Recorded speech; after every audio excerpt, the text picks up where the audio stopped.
Un šobrīd mēs konferenci turpināsim ar diskusiju, kuras galvenā tēma ir enerģijas sektora zaļināšana un galvenie izaicinājumi, ar kuriem mums nāksies saskarties to darot. Viens no mūsu diskusijas dalībniekiem, Reinis Āboltiņš, ir arī klātienē. Reini, paldies, ka atnācāt. Un ņemot vērā to, ka mūsu pārējie diskusijas dalībnieki runā angļu valodā, tad mēs šobrīd arī pārslēgsimies uz angļu valodu. We will continue the conference with a discussion, the main topic of which is challenges and solutions for greening the energy sector. I'm pleased to introduce you to the participants of the discussion. Barbara Jinks, Program Manager for the Green Gas team in IRENA. Tomas Kåberger, Affiliate Professor of Industrial Energy Policy, Chalmers Technology, member of the Royal Swedish Academy of Engineering Sciences, and, as I mentioned, Reinis Āboltiņš, researcher at the Riga Technical University. Thank you for joining. And my first question to all of you is, how do you assess the current situation in Europe? Are we going green fast enough? Barbara, maybe we can start with you. Labrit no bonas. Labrit. Welcome from Bonn, everyone. The European ambition is admirable. But setting a target doesn't mean that that goal will be achieved. And we have such large challenges. So are we going fast enough? I don't think we could ever go fast enough to achieve something as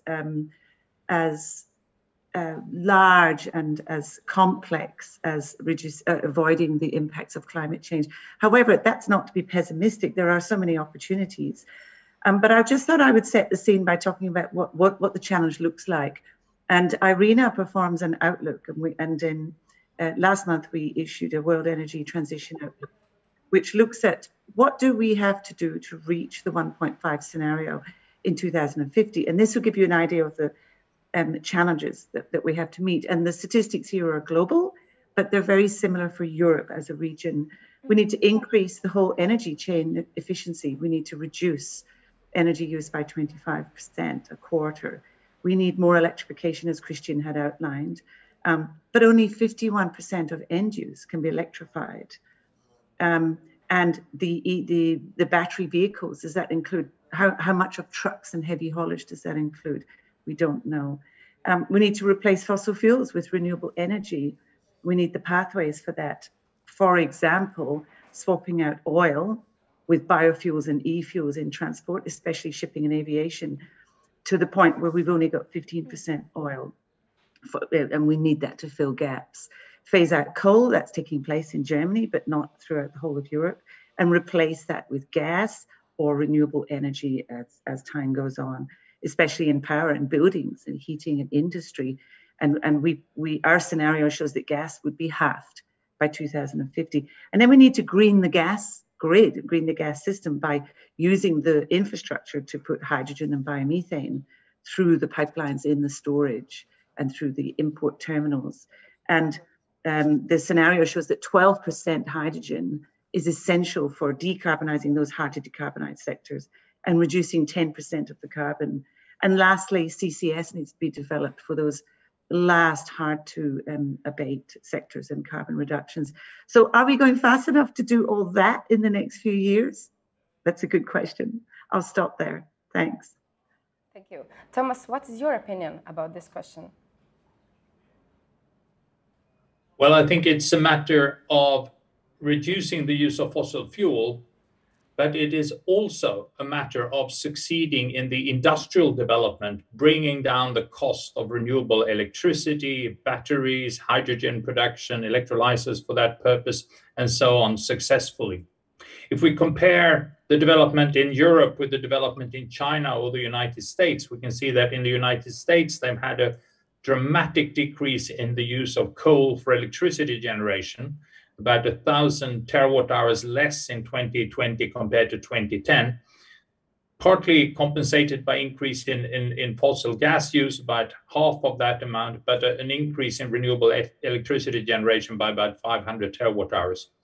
China has increased everything, but been more focused and successful in the development of renewable electricity generating technologies. The solar industry has become almost completely supplied by Chinese industries.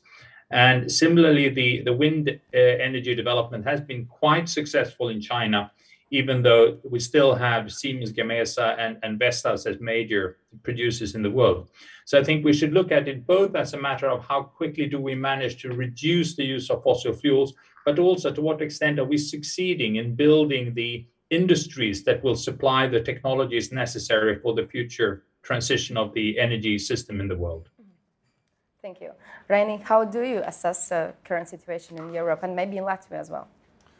Well, I think, thank you, the first two contributors to the discussion. And I just want to add a slightly different perspective. I think what has been missing in the EU and also locally in many member states is that there's lack of or shortage of comprehensive approach to policies that aim to reduce greenhouse gas emissions and also somehow facilitate in a much better way, much more efficient way, the energy transition. But I want to emphasize that this is not going to rest only on the energy sector. I think it's a mistake to believe that the energy sector is the only sector which will bear the burden and which has to change. I think it's important to comprehend that what needs to be done is very well coordinated, completely synchronized policies across sectors like energy, transportation, and agriculture. Those three sectors, I think, are the key to the answer of how successful can we be, and the EU can be, and also the world can actually be in making this jump into the, hopefully not into the abyss, but into the bright and green future. So I think the lack of this comprehensive approach in many member states and also in the EU, although to a lesser extent in the EU, has been the main thing hampering so far the progress. Locally, of course, the member states are very, very different. There's a variety of approaches to agricultural policies, to energy policy, to transport policy, but of course there are some issues which are in common. In agriculture sector, farmers always have demanded, they continue to demand and will demand some sort of state support and subsidies. We experienced yesterday a whole spectrum of reactions to the adoption of the common agricultural policy. Some say it's a progress, some say it's complete disaster. It depends on what perspective do you have, which window of the building are you looking out of. So some say the ambition is too little, 20% over the first 2 years of assistance for environmentally friendly projects and 25% over the following 3 years for environmental projects. It's too little, the ambition is too low. In transportation sector, all right, many companies, that is signals from the market basically, many commercial companies which produce vehicles have said, all right, by this and this deadline, we're going to phase out production and sale of vehicles with internal combustion engines. That is electrification, already kindly mentioned by Christian, Ruby, and also by Barbara and Tomas.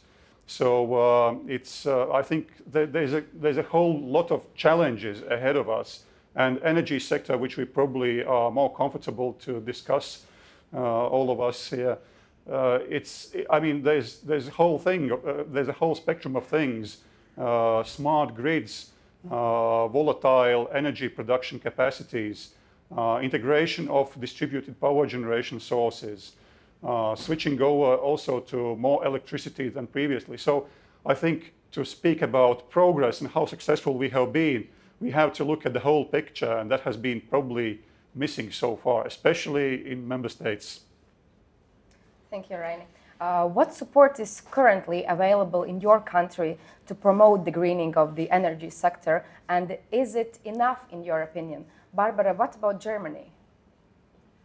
Of course, IRENA is global, but actually, Germany is a very good example. I think Germany is leading the world in terms of ambition, certainly in terms of ambition in Europe. It has the highest ambitions and spending the most money on decarbonization. In a simple answer, lots. Germany is doing lots to address decarbonization. And we can talk about this because Germany works very closely with IRENA, or IRENA works very closely with Germany down this path. Germany has huge challenges. I won't focus on the challenges, but over half of the energy comes from oil and gas. It consumes a quarter of all Europeans' energy. So it really is a linchpin, and that's because of its large industrial base and large population. Only 20% of its total energy is in the form of electricity. So it's got a big electrification project to do. And also the largest demand is transportation, 40%. And then it's buildings, space heating and water. So it needs more efficiency, a lot more electrification, and a lot of fossil fuels to replace. It's also the world's largest buyer of natural gas by pipeline. And so it's got huge challenges. However, we like to focus on the opportunities, and just reflecting on what Reinis said, yes, there's a huge challenge, and we have huge opportunities. An IRENA study recently showed that investment in renewable energy would bring up to 7 times return.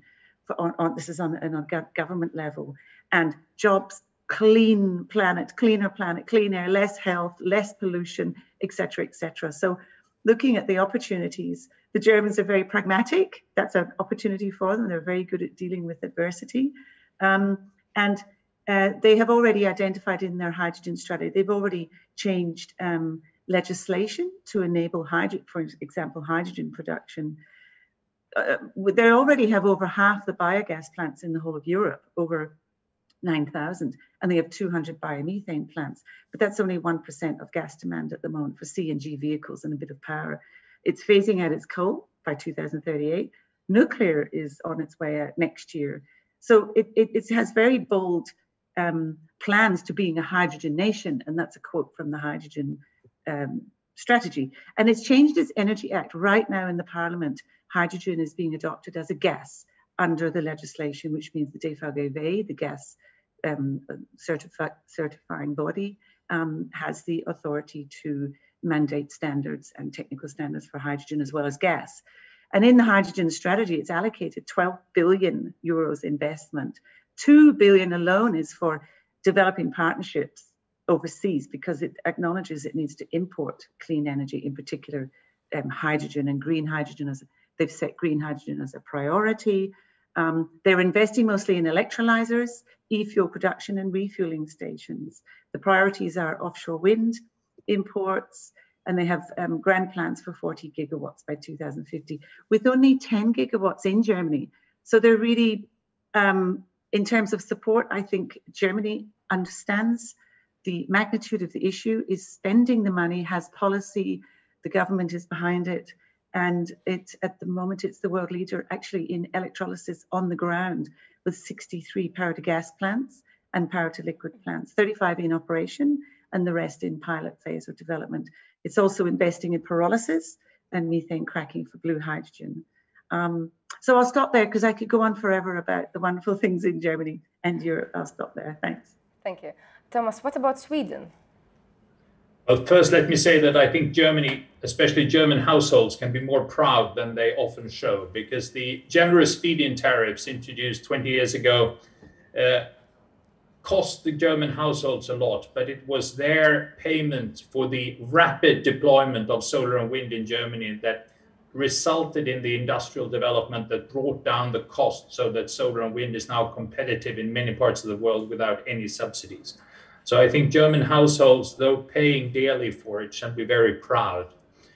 Sweden has enjoyed the results, and at present the most successful development is in wind power, where we have gone from 3.5 terawatt hours in 2010 to more than 27.5 terawatt hour by 2020, and we now predict that by 2024, 2025, we will pass 50 terawatt hours of electricity generation by wind power, mainly onshore.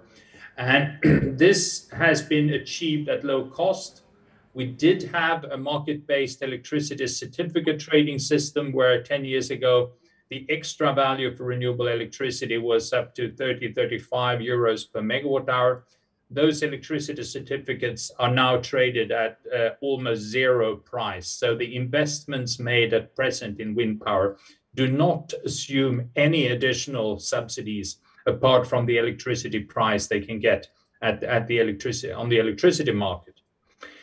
The successful decrease in the cost of renewables has also resulted in great ambitions to use this electricity to substitute fossil fuels, not only in the transport sector, as many are doing in the world, but also by producing hydrogen and use hydrogen in the reduction of steel or iron ore to steel, substituting what used to be based on coal.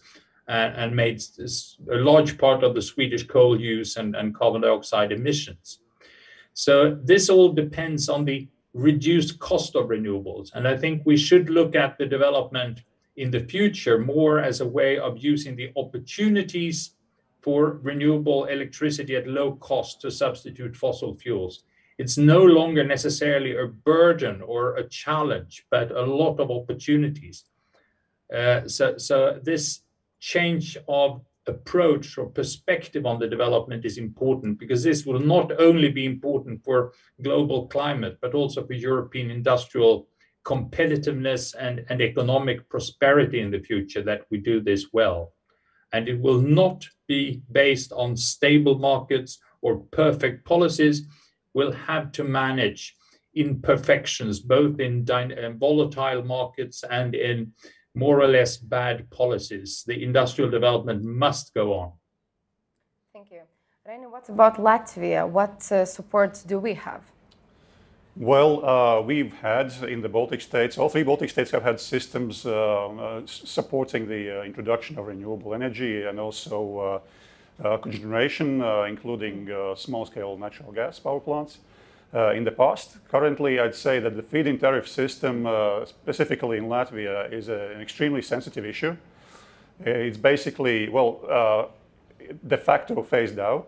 Still, there are, of course, power plants receiving these subsidies according to the obligations that the state has towards these power plants, but increasing number of power plants are actually phased out of the feed-in tariff system. How successful have been? You can look at this from different perspectives. If we look on the scale of the three Baltic states, then if we look at Lithuania, it looks like they have been most successful. Probably it is also quite visible. They have quite a visible presence of wind energy.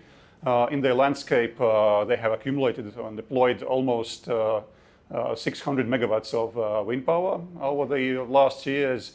So I think it's a very sizable capacity for Lithuania, especially given the huge electricity production deficit that they have.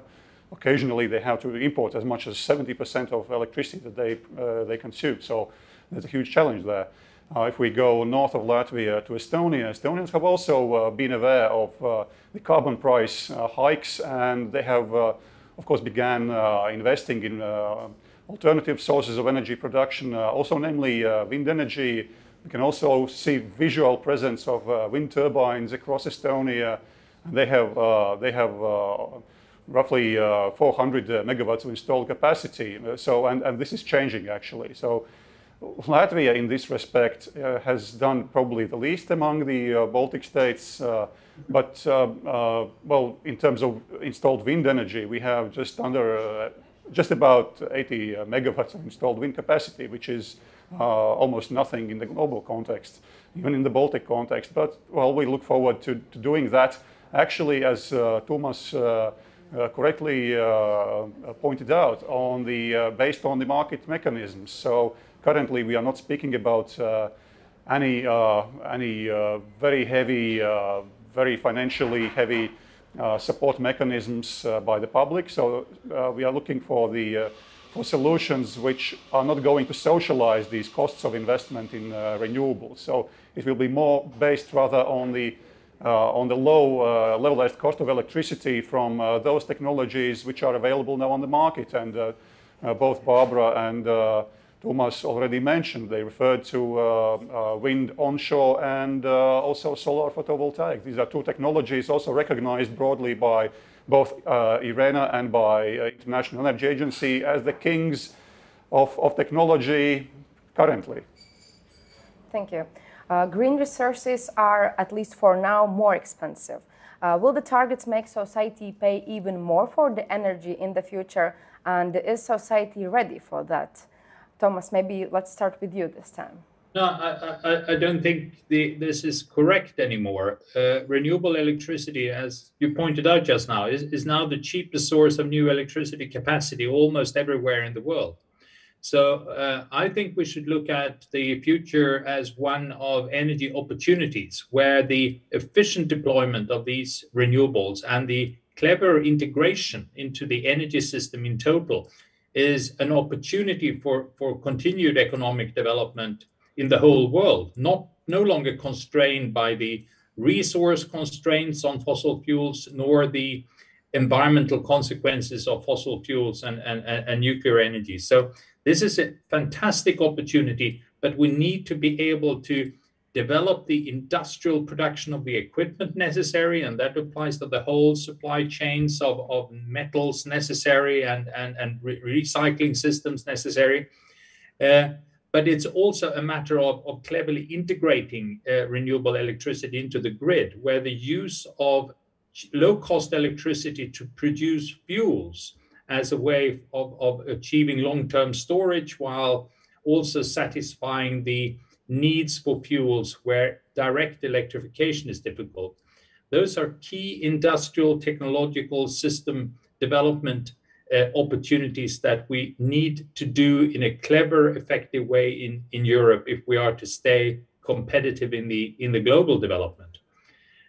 Many of the European policies has been designed to ensure that we do not have member states gaining advantages in competition with other member states.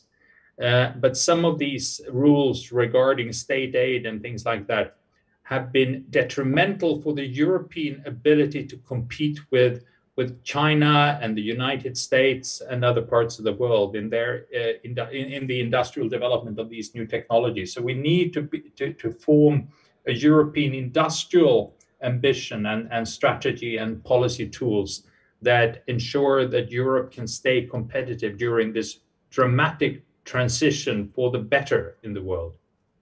Barbara, what is your opinion?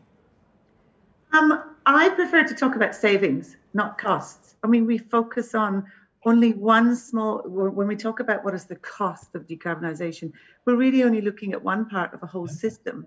And we like to look at whole system efficiencies. And that is, for example, not only do we reduce carbon, but we have faster decarbonization. It's the speed of decarbonization that is essential.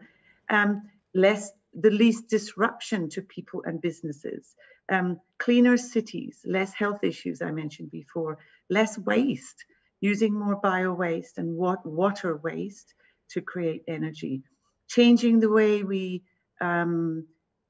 savings in time, the way we work, the way we commute to work, less transportation, less emissions, relocating industry to areas around the world, certainly in Europe, to where you have cheaper renewable energy and reducing that need for logistics and in terms of hydrogen, not only creating green hydrogen, but then creating the derivatives, for example, ammonia and green steel on site and then transporting them. More distributed, decentralized energy systems and better access to clean energy in remote areas and of course globally in developing countries. I mean, I just had a discussion with a colleague last night in Namibia, which has amazing renewable energy resources, and they're, I don't know, over 90% dependent on oil. It's crazy how we do it. So it's not about the cost, it's the overall cost. To me is time, health, the environment, cost of energy at the end of the day. On a more specific angle, just to let the listeners know that we did a deep dive into the cost of electrolysis to bring down the cost of green hydrogen to achieve that final decarbonization.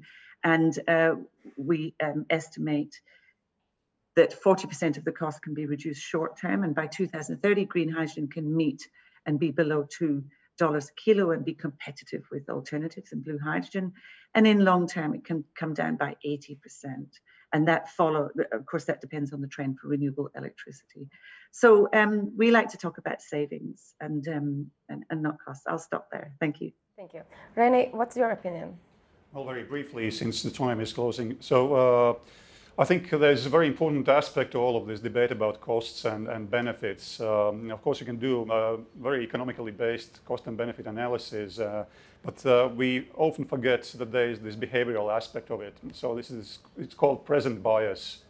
Today, everybody believes and thinks and feels, sometimes even in an unexplainable way, that if we invest plenty of money today, it's simply be too costly for us, whatever it may mean. But they forget that this investment is to make things make ourselves more competitive tomorrow and the day after tomorrow. So, and we often forget that the investment today is needed to be competitive, not to lag behind. And this present bias often also has negative impact on choosing correct policy mixes, and I think that has been one thing that has hampered development, more rapid development and deployment of renewable energy technologies. But let's not forget that, of course, there is time yet to go for quite a number of fossil fuel based power plants. They still have their role. They are still going to have their role over the 5, 10, 15, perhaps even 20 years. In some policy mixes in some countries, it depends on individual countries, of course. So let's simply not ignore this aspect as well, and let's just work on more complex solutions and let's not make ad hoc decisions which lead to faulty policies and faulty policy results that we don't want to achieve. So the targets are quite high. I think usually it's good to put the targets higher. Let's not reach for the low-hanging fruit. Let's reach for the high-hanging fruit, which is the goal of the strategy. So let's work on good and correct policy mixes and smooth transition. Thank you. We have left 5 minutes in our discussion, and my last question for all of you is what would be the main things that we should think about now to get green faster and more efficiently? Barbara, what do you think? Okay. Just to reiterate, I've got 3 points. Okay. To reiterate what Reinis just said, a holistic approach to policy, sensible policy and strong policy, understanding the realistic role of all the different renewable energies, and in particular hydrogen, not getting too carried away with the plans for hydrogen, but being realistic of where they're needed, sector coupling, a shared vision. So that comes under policy. Number 2 is not all countries in Europe even have energy strategies, emission reduction strategies that can be implemented.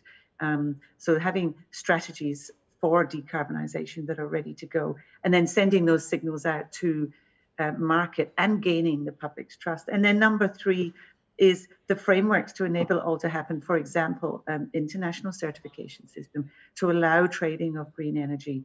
There are electrolysis plants and biomethane plants ready to sell across border, but they can't at the moment because the legislation is behind. So those are my 3 top points. Thanks. Thank you. Thomas, what's your opinion?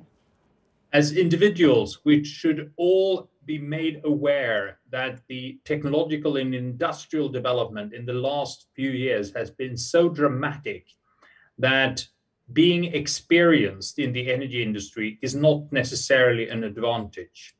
All old rules of thumb are no longer valid. You must reconsider everything.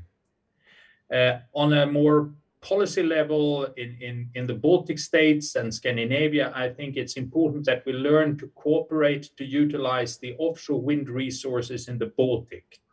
There are enormous resources, and cooperation between governments and energy companies and investors in these countries to utilize these resources will be very beneficial for all of us if we succeed. Thank you. Reini, in your opinion, what would be the main things that we should think about now? Just again reiterate, comprehensive policy making, decision making based on evidence, science, research, not on ad hoc and feeling, and how we feel today, because we can feel different tomorrow. So there have to be absolutely clear messages, I think, from the policymakers to the markets and also to themselves and to the society that, all right, this is the way. I mean, you may dislike this, but this is the way we are going, and this is the strategy that we have. So it's just a matter of detail how we get there, but we are going to get there. So the clear message, comprehensive policy, and keeping in mind that we have plenty of technologies out there, CNG, CBM, compressed biomethane, if you wish.